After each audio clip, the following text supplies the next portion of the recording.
Hello student, my name is Manish. मैं इस video में बात करने वाला हूँ छत्तीसगढ़ बोर्ड कक्षा 12वीं प्रादर्श प्रश्न पत्र कक्षा 12वीं विषय हिंदी का सॉल्यूशन इस वीडियो पर बताने वाला हूँ। तो स्टूडेंट वीडियो को लाइक शेयर और यूट्यूब चैनल को सब्सक्राइब कर ले।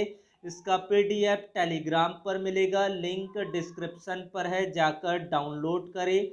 प्रश्न क्रमांक पहला, निम्नलिखित गद्यांश को ध्यानपूर्वक पढ़कर पूछे गए प्रश्नों के उत्तर दीजिए। पहला प्रश्न, गद्यांश के लिए उपयुक्त शीर्षक दीजिए।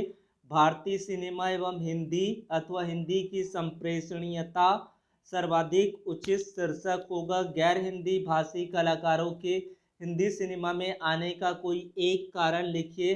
गैर हिंदी भाषी कलाकारों को हिंदी माध्यम से ही पहचान, प्रतिष्ठा एवं धन संपत्ति मिली है। छोटा पर्दा से क्या तात्पर्य, इसका आम जीवन की भाषा पर क्या प्रभाव पड़ा। छोटा पर्दा यानी कि टेलीविजन, इस कारण हिंदी आम भारतीयों के उपयोग की भाषा बन गई। कुछ बहुप्रचलित और लोकप्रिय धारावाहिकों के उल्लेख से लेखक क्या सिद्ध करना चाहते। बहुप्रचलित और लोकप्रिय धारावाहिकों का प्रयोग करके लेखक हिंदी की रचनात्मकता और उर्वरता का प्रमाण देना चाहते हैं। सदी का महानायक से लेखक का संकेत किस फिल्मी सितारे की ओर है और लोगों पर इसका क्या असर हुआ। फिल्म और टेलीविज़न ने हिंदी के प्रचार प्रसार में क्या भूमिका निभाई है, संक्षेप पर लिखिए। हिंदी उच्चारण की मिठास और गुणवत्ता अद्भुत, प्रभावी और गाह्य है। हिंदी संप्रेषणीय भाषा है। फिल्म और टेलीविज़न ने हिंदी प्रचार प्रसार की महत्वपूर्ण भूमिका निभाई। इसकी गुणवत्ता तथा सरलता का सफलतापूर्वक प्रयोग करते हुए विभिन्न कार्यक्रमों एवं कथा कहानियों के माध्यम से दोनों ने इसे घर घर तक पहुंचाया। उच्चारण में आपका उत उपसर्ग है, भारतीय में आपका ईय प्रत्यय है।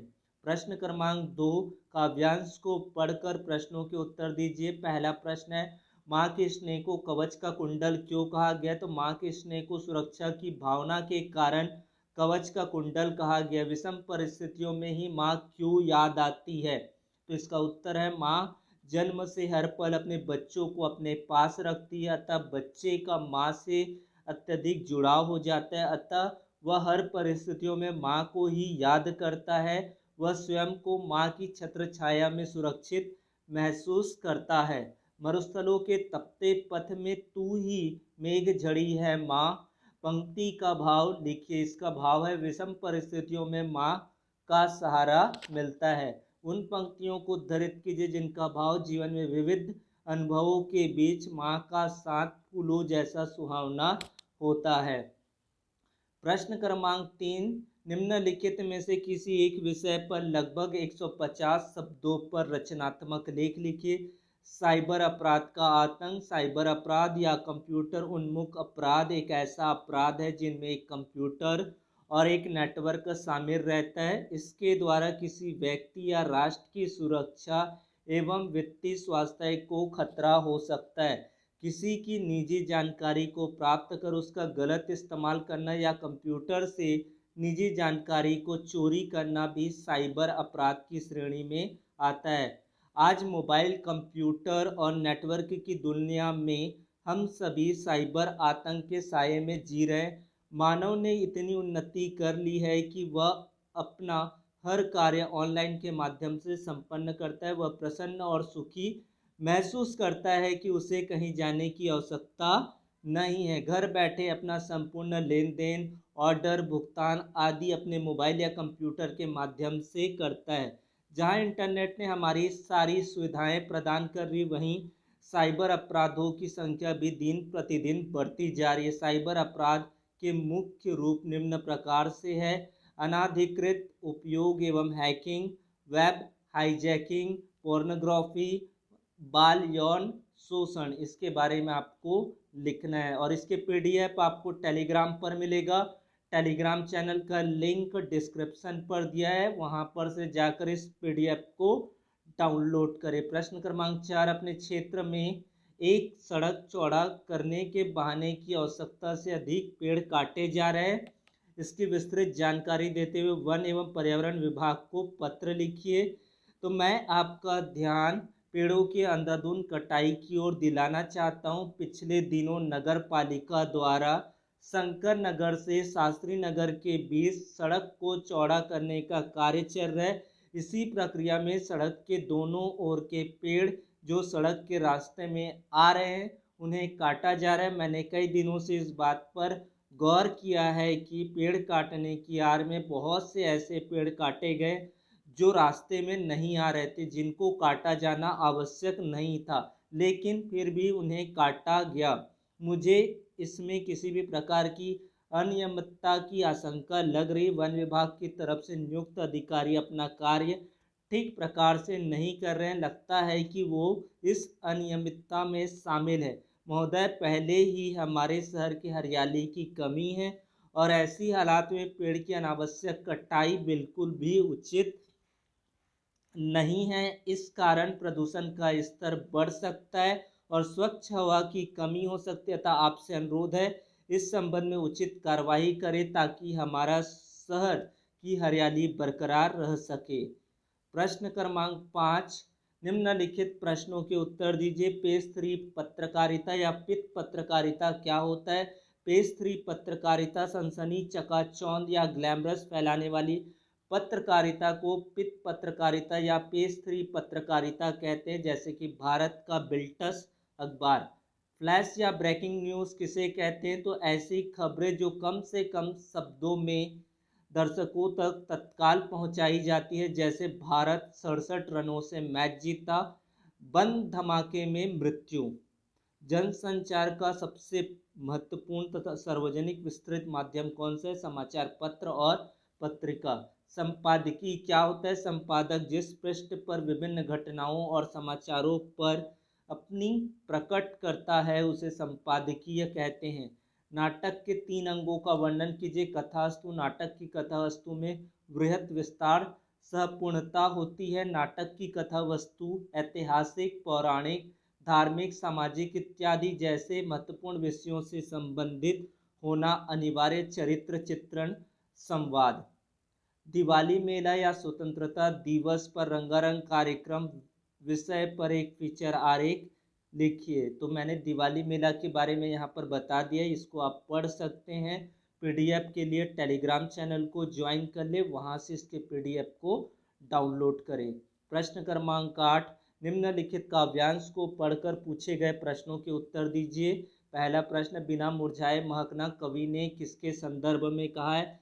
कवि कहता है कि फूल एक निश्चित समय पर खिलते हैं, उनका जीवन भी निश्चित होता है, परंतु कविता के खिलने का कोई निश्चित समय नहीं होता है। कवि के अनुसार कविता क्या है? कविता का अस्तित्व घर के अंदर बाहर होने के साथ ही अनंत काल तक लोगों के हृदय के मन में, मस्तिष्क व स्मृति पटल पर अपनी जगह बनाए रहता है। बच्चों के बहाने कविता को एक खेल क्यों माना है? प्रश्न क्रमांक 9, निम्नलिखित काव्यांश को पढ़कर प्रश्नों के उत्तर दीजिए। प्रातः नभ था से लेकर जैसी धुल गई हो। काव्यांश में प्रयुक्त अलंकार को पहचान कर लिखिए। इस काव्यांश में उत्प्रेक्षा अलंकार है। काव्यांश के भाव सौंदर्य को लिखिए।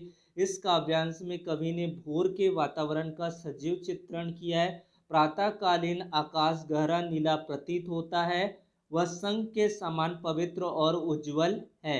सूर्योदय के समय आकाश में हल्की लालिमा बिखर गई है। आकाश की लालिमा भी पूरी तरह छट नहीं पाई है, पर सूर्योदय की लालिमा फूट पड़ना चाह रही है। आसमान के वातावरण में नमी दिखाई दे रही है और वह राख से लिपा हुआ गीला चौका सा लग रहा है, इससे उसकी पवित्रता झलक रही है। भोर का दृश्य काले और लाल रंग के अनोखे मिश्रण से भर गया है।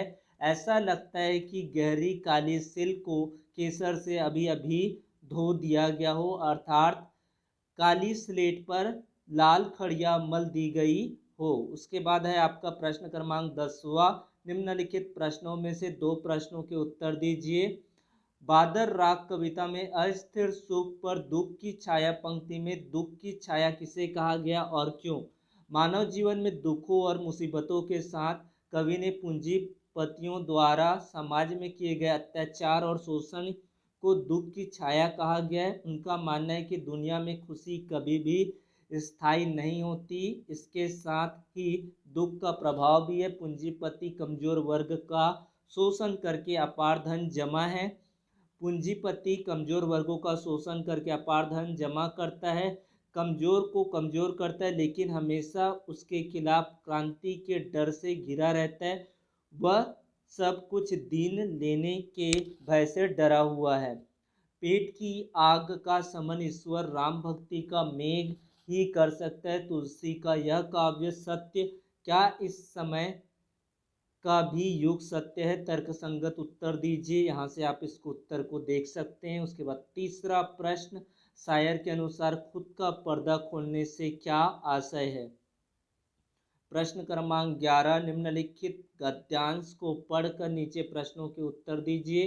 लेखक ने शिरीष को अद्भुत अवधूत क्यों कहा गया है? शिरीष की जिजीविषा हमें क्या प्रेरणा देती है? तीसरा इसका प्रश्न है, लेखक ने कबीर को शिरीष के समान क्यों कहा है? और चौथा है, लेखक किस कवि को कवि मानते हैं? उसके बारे में आपको 4 प्रश्नों के उत्तर लिखना है। उसके बाद है 12वां प्रश्न में से निम्नलिखित प्रश्नों के उत्तर दीजिए कि व्यक्ति की निर्बलता कब प्रकट होती है? लेखक ने निर्बलता का प्रमाण संचय की तृष्णा को ही माना है। संचय की तृष्णा के साथ साथ दुनिया के दिखावे की चाह भी मनुष्य को निर्बल बनाने में सक्षम है, क्योंकि निर्बल का झुकाव सदैव धन की ओर ही रहता है। लुट्टन पहलवान ने ऐसा क्यों कहा होगा कि मेरा गुरु कोई पहलवान नहीं, यही ढोल है? नमक की पुड़िया ले जाने के संबंध में साफिया के मन में क्या द्वंद्व था? नमक की पुड़िया ले जाने के संबंध में साफिया के मन में द्वंद्व था कि वो नमक की पुड़िया बाइज्जत कस्टम अधिकारी को दिखाकर उसकी अनुमति लेकर सौगात के रूप में ले जाए, या फिर गैर कानूनी सामान को किनुओं की टोकरी में छिपाकर ले जाए, क्योंकि फलों की टोकरियों की जांच नहीं होती है। जाति प्रथा को श्रम विभाजन का एक रूप न मानने के पीछे डॉक्टर अंबेडकर का क्या तर्क है? उत्तर लिखना है इसके लिए। उसके बाद 13वां प्रश्न है, यशोधर बाबू की पत्नी समय के साथ ढल सकने में सफल होती, लेकिन यशोधर बाबू असफल रहते हैं, ऐसा क्यों? वेरी वेरी इंपॉर्टेंट ये प्रश्न है और इसके उत्तर यहाँ पर आपको देख सकते हैं। उसके बाद है, सिंधु सभ्यता का साधन संपन्न थी पर उसमें भव्यता का आडंबर नहीं था, कैसे? उसके बारे में यहाँ पर आपको उत्तर लिखना है। उसके बाद प्रश्न क्रमांक 15, एन कौन थी? उसकी डायरी को इतिहास का महत्वपूर्ण दस्तावेज क्यों माना जाता है? इसे ओमिट किया गया है बोर्ड के इस साल के सिलेबस में, तो भी मैंने यहाँ पर उत्तर आपको दे दिए हैं। आ भी सकता है और नहीं भी आ सकता है, ये आपका चैप्टर को रिड्यूस किया गया है। तो thank you for watching video, subscribe the channel, और कौन से सब्जेक्ट का मॉडल पेपर सॉल्यूशन चाहते हैं वो कमेंट बॉक्स पर मैसेज कर देंगे। बहुत ही जल्द उसके सॉल्यूशन के साथ वीडियो पर मिलेंगे। Thank you.